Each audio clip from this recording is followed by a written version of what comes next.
inspection prior to harvest. Okay, I talked about you want to know if animals have been in the field. One thing we haven't really talked about is flooding, but we frequently get heavy rain events.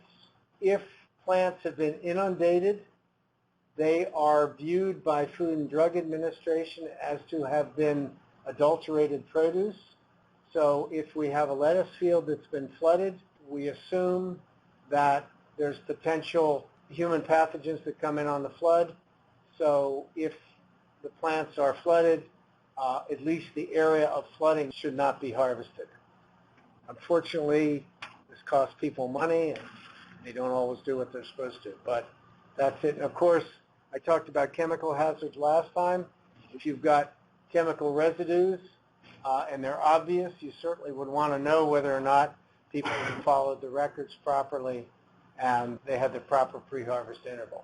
What else is in there? Manure, compost. Did somebody make a mistake and put some fresh compost in a field when they was supposed to be aged compost? We are not required to fence fields. If the fencing is there and you're relying on it, is it in good condition? And are you doing workers that are in compliance with good agricultural practices? In the red down at the bottom, it says, if there's a problem, what's your plan?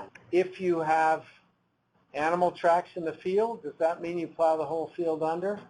No, that's not what I'm saying. What I'm saying is you avoid picking certain areas.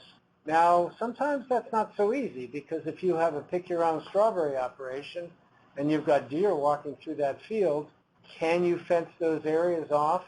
And can you keep people who are pick-your-own people from picking something that maybe they shouldn't?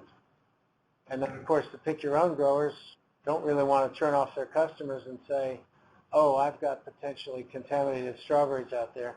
Don't just pick in the red area. So it's a tough sort of, how do you deal with these on a human